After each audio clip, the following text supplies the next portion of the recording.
Good morning, Urban Off-Road, day 2. Today's the install day, and I'm going to tell you right now, I am pretty damn excited. So, the first thing we're going to do today is we're going to get that wheel spacer hub bored out. I think that's going to be the longest of all the jobs we have to do today. So I'm going to get that done first. And just as a friendly reminder over here, these are the parts that we have installing today. So we've got the rear tail lights, the rear bumper. We've already got the tow hooks and the receiver on. We also have the sliders, of which I'm probably going to have to hack these and weld them up to the frame. But they will definitely bolt onto here, bolt onto the bumper, and then we'll figure out how else to mount it to the frame itself. Pretty exciting day. I'm going to make this happen. Let's go ahead and get you set up, and I'm going to show you what I'm doing on that wheel hub. I do not recommend anybody doing this. The only reason that I am doing it is because it's going on a trailer. It's an Overland trailer, and I don't, this isn't my daily vehicle. This thing is going to be in the dirt. It's going to be in the mud. It's going to be through rocks. It's going to get beat to hell on purpose because I'm going to see how well we built this trailer. So I don't recommend what I'm doing for you to do with the hub-centric boring it out. Don't do that. That might change the balance of it. It might screw something up on your vehicle. You might have some wobbles going down the road or something else. I don't know. But like I said, it's going on the trailer, so I don't really care. It's mine, so I'm going to do it. But for you, I don't recommend doing it. I recommend getting the correct size. So let's go ahead and get you set up, and I'll show you what I'm doing over here. All right, guys. Now, as you see, we've got our wheel spacer here. It's our hub-centric hub spacer, and we are actually going to be taking the hub-centric part out of it today. This is a donor wheel from my JK. You got your 5 lug nuts here. Go on the 5 outers. And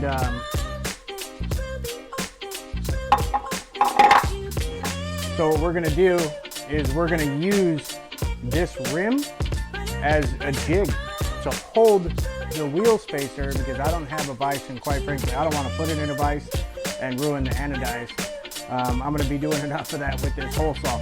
So we're going to be putting it in the rim. I'm going to use the lug nuts. I'm going to ratchet it down with the lug nuts, and then that's going to hold it in place. And then I have my drill with the hole saw, and we're just going to go straight down the middle of the hub. And we're going to go ahead and bore that out so it'll fit on the trailer on the passenger side.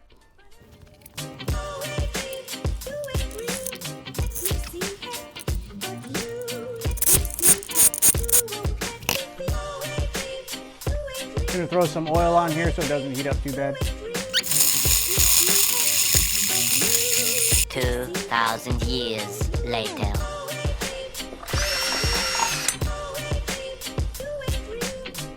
And we are through.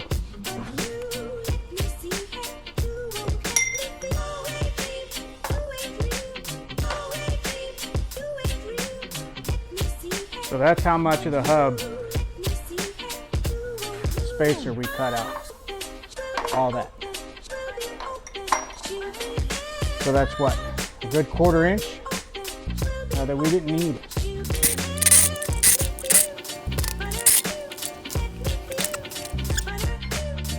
So now here it is. It's extremely hot. You can see there's just a little sliver left on here, which you can easily just break right off with a pair of pliers or anything you may have. Give me just a second. I'm going to get that done and I'll be right back. Okay guys, so we went ahead, we got this spacer all done. Got a few little nicks. I got the little edge pieces, kicked it up, and so I deburred the edges and put a little sandpaper through it to smooth it out as best I can with the tools that I have. And now the wheel spacer goes on there just fine. And the reason that I need this is because this is a 5 on 4.5. This is a 5 on 4.5 to a 5 on 5, so I can run my Gladiator wheels. And I'm actually just running 2 spares on this trailer. So I'm going to use this trailer for if I'm going somewheres and I need a spare. This trailer is where I'm going to get it from. Anytime you're going to use a wheel spacer, you need to use red Loctite on the lug nuts. And I use quite a bit, probably a lot more than I should. But I want the entire threads covered, and I'd rather be safe than sorry going down the road with these things. A lot of the problems with these are not these breaking, it's that these lug nuts come loose, not these ones. These ones come loose while you're traveling down the road. They start to wobble and they end up shearing off the lug nuts. So that's why I'm using red Loctite.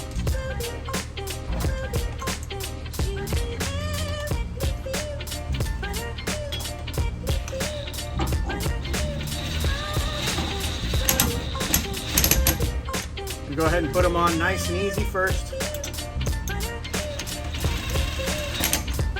Just a couple of very small kicks.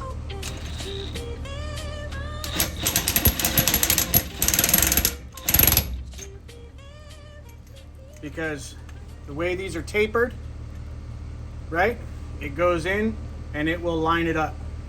So you don't want to tighten them off of the bat.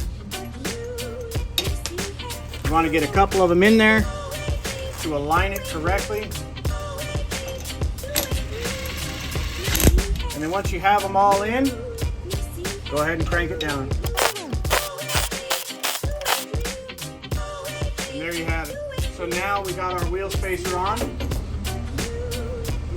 Now I got to put the jack underneath this axle, lift it up quite a bit, and get this other wheel on here. I've already got the other one on the other side. I'm going to get this one on. Once this is on, it's a roller. As you can see, I've already welded on the new perches. These are the old perches, way too wide. Welded on the new perches, got the new brackets. Leaf springs were fine. Got a new Dexter 2,000 pound axle and these spacers. And this is what I needed to make this boy a roller. Day 3. Today, we're going to go ahead and get some welding done.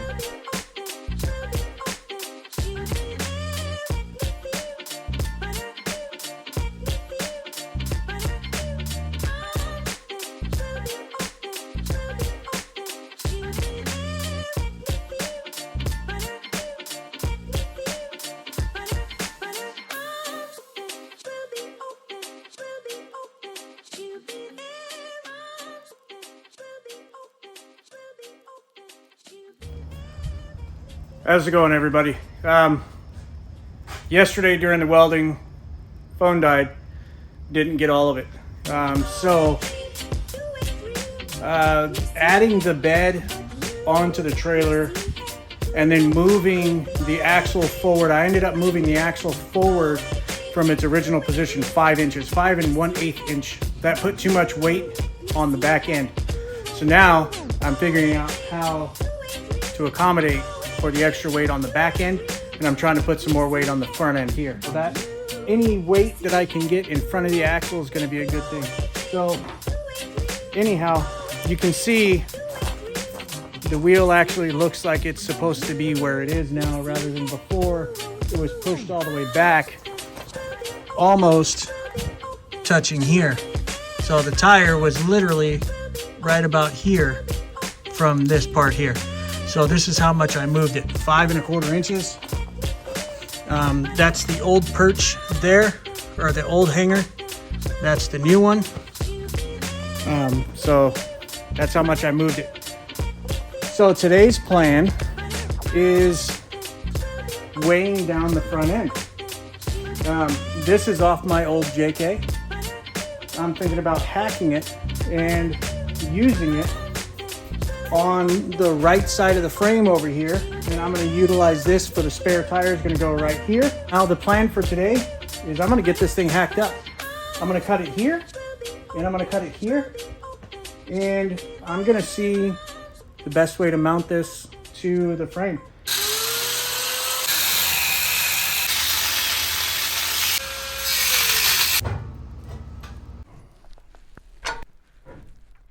Oh, this shit's really on there.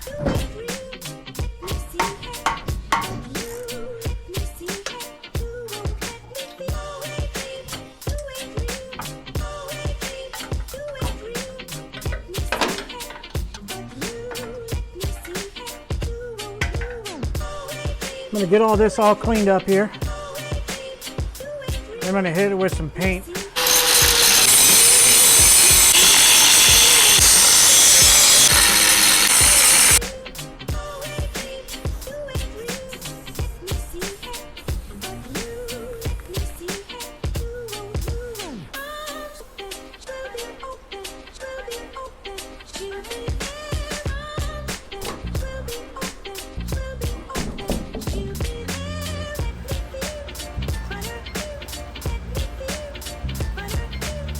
So we got the spare tire mount on, and it's mounted.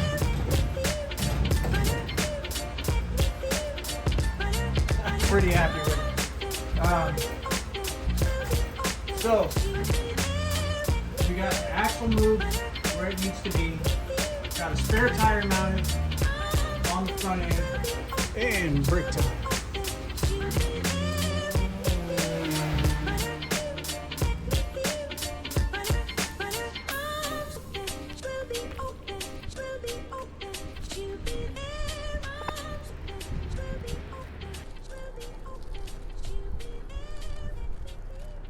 How you doing, everybody? Today is not the final day of this build. However, it is roadworthy. So there's still quite a bit more that I need to do. There's a tailgate I need to put on. There's some body damage that I need to get fixed.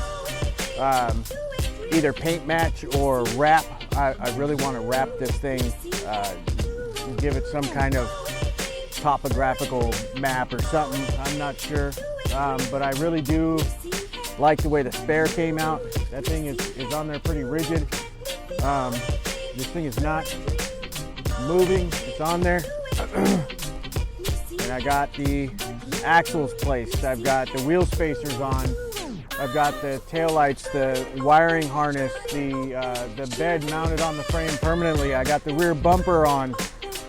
I did pick up the tailgate, but there are some modifications that I need to do to this frame to extend it out about, I think about a ½ inch or more. I may just use spacers on the bumper.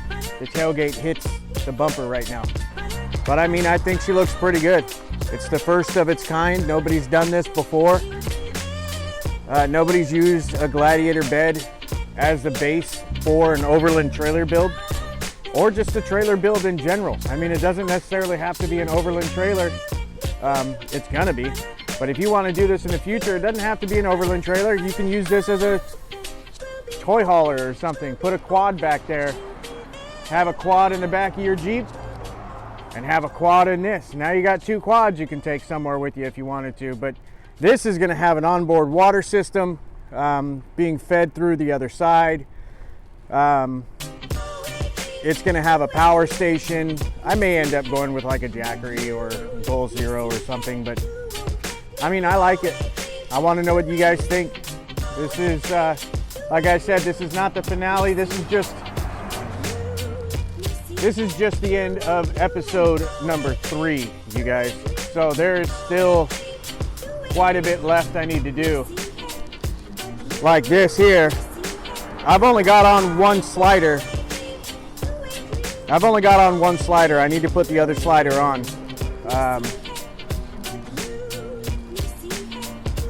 But there's still quite a bit. See this nice big gap right here? This is gonna be a water storage system, or I may drop it down and do a sunken recess for batteries and a power station, something like that. I want to do a camp kitchen setup here. and I want to do a deck storage system in the back here.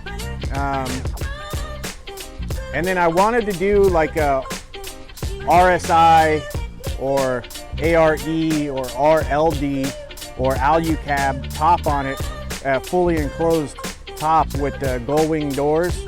And you know, the more storage I can get on this thing, the better. I do have these lights on the inside as well, and they do work on both sides. So this is it, you guys.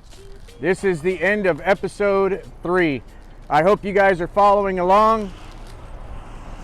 I hope you like what you see.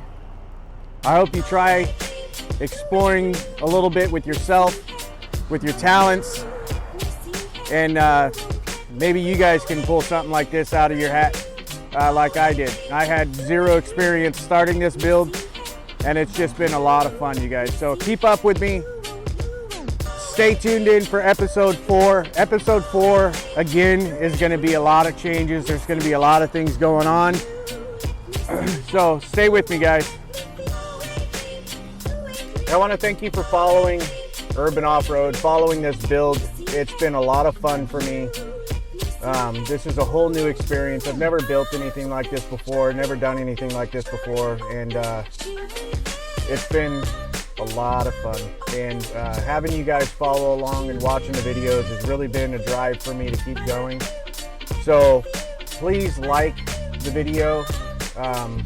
This is number 3, so if you haven't seen 1 and 2, please go back and watch 1 and 2 in series 1, 2, 3, and that way you get followed up with the build process. And like the videos, subscribe, it helps a lot, and share the videos. You know, if you like what you see, share it on Facebook, share it to your friends via text message or whatever. Any little bit is helping me. I'm a brand new channel, you guys, so anything and everything is going to help. So I appreciate you guys. Thanks again for tuning into Urban Off-Road. Remember, as always, like, comment, share, and subscribe, and we'll see you out on the road.